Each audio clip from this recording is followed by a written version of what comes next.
siapa? Risma. Risma. Risma mau tanya apa?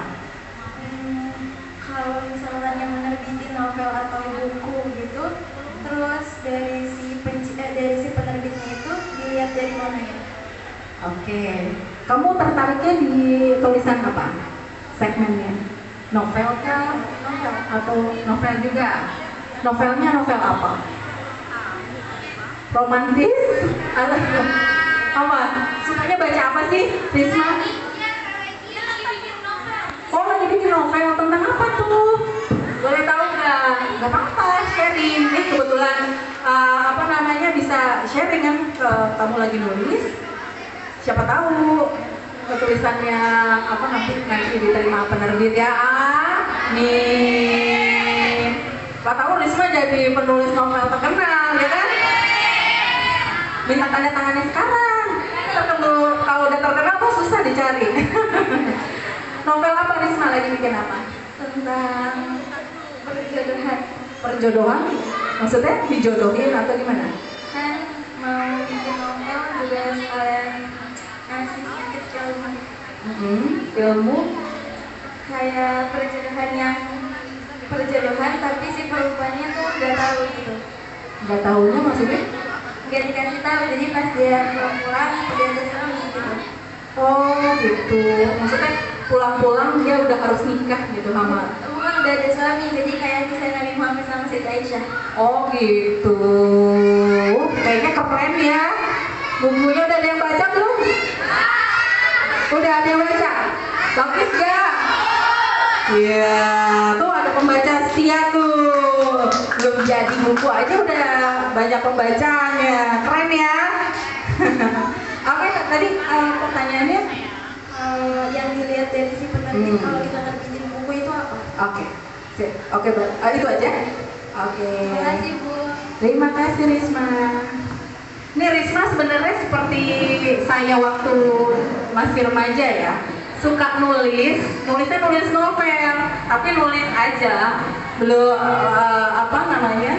Dulu masih belum terpikir, belum dapat informasi banyak gitu. Kalau buku itu bisa diterbitkan, kalau tulisan itu bisa diterbitkan dan bisa menjadi sebuah buku gitu. Jadi masih minim informasi soal itu. Karena kan memang di zaman saya seusia kalian itu memang buku-buku kan jarang banget ya, masih nggak seperti yang sekarang, banyak banget buku novel, buku anak, buku biografi, segala macam, ensiklopedia itu udah banyak banget.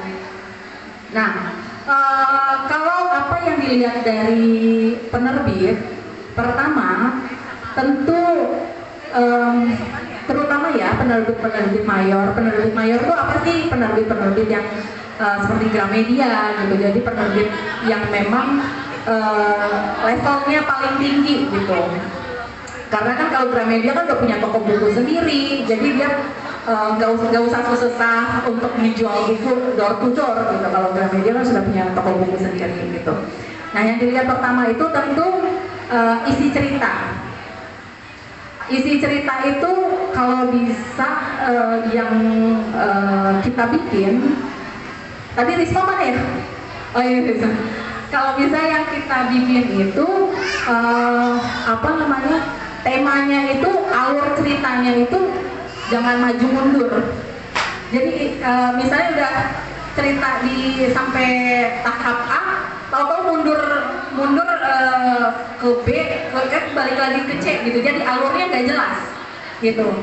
Jadi itu pasti akan membosankan, langsung dibuang sama editor gitu. Jadi kalau bisa memang alur ceritanya terjaga gitu.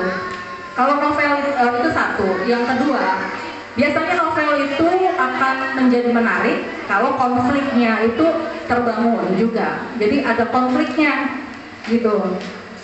Jadi jangan sekedar si A sama B begini, terus nextnya apa gitu. Ada misalnya konflik, kalau tadi kamu soal tentang perjodohan, misalnya konfliknya ternyata si perempuan ini sudah punya kekasih misalnya.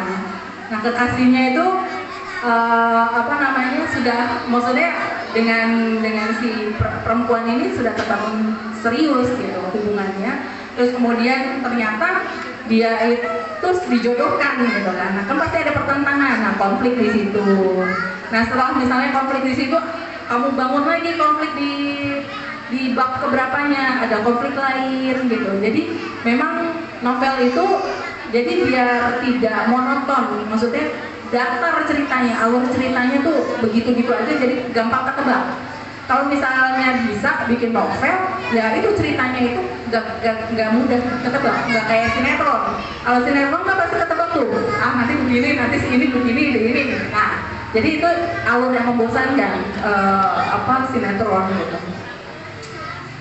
Terus kemudian mungkin Risma harus lebih banyak baca-baca tentang EYD, ejaan yang baik yang benar. Ada biasanya kok di Google bisa di searching gitu. Jadi kayak misalnya kita tulis di rumah misalnya ya, di rumah itu digabung atau dipisah? Bisa digabung atau dipisah? Ayo, bisa, karena menunjukkan tempat. Ayo digabung atau dipisah? Ya dipisah, karena itu menunjukkan tempat. Jadi di rumah, ada spasinya di rumah.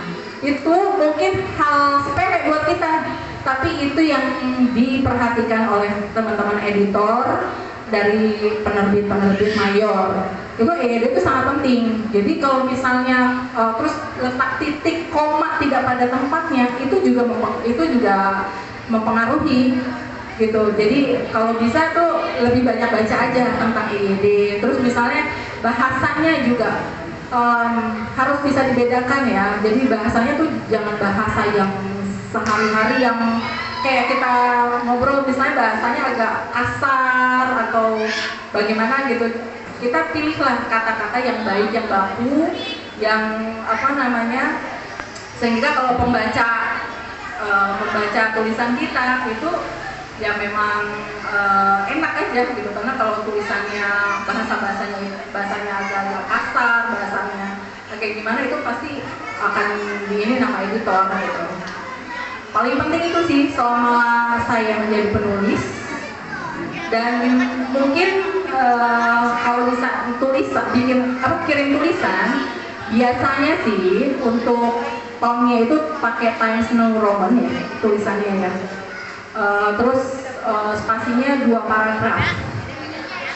Spasi ini ya, tulisan antara atas bawahnya itu 2 paragraf. 2 paragraf apa sih namanya? Ada pilihannya kan paragraf tuh. Kita pilih yang 2 spasinya gitu. Jadi antara kalimat satu sama kalimat yang lain itu jaraknya nggak berdekatan, maksudnya itu gitu. Jadi teman-teman editornya nanti kalau baca jadi mudah gitu, nggak yang padat gitu. Biasanya itu sih pilihan bahasanya lengkap. Nah satu lagi Risma, kalau misalnya tulisannya nanti sudah jadi gitu ya, dan kamu bener tuh misalnya suruh teman-teman baca, ini bagus gak, nanti kalau ada kurang apa nanti kamu bisa masukkan juga buat kamu gitu, kamu bisa revisi gitu kan. Nah kalau itu kamu bisa cek di akun-akun medsos dari para penerbit gitu. Misalnya Gramedia itu penerbit banyak banget, ada MNC, ada LS Media, ada BIP namanya, ada juga GPU, pokoknya banyak banget di Gramedia. Di tempat lain juga ada, misalnya kayak Erlangga juga ada gitu, buku-buku. Nah itu kamu buka akun medsosnya aja. Biasanya mereka tuh ada petunjuk kalau cara kita untuk mengirim naskah untuk mereka. Nah biasanya kriterianya beda-beda tuh. Misalnya pilihan tulisannya ada yang mungkin Times New Roman, terus ada yang gitu. Itu kita sesuaikan aja. Kita harus cek dulu tuh di akun medsosnya. Terus tulisannya berapa ukurannya, apa 11, apa 12, atau 14, itu biasanya ada petunjuknya di situ. Karena kan takutnya setiap penerbit itu kan punya kriteria beda-beda ya gitu. Jadi kamu misalnya mau ngirim ke mana, itu kamu harus cek dulu akun medsosnya gitu. Jadi kita jangan main tulis aja, main kirim aja gitu.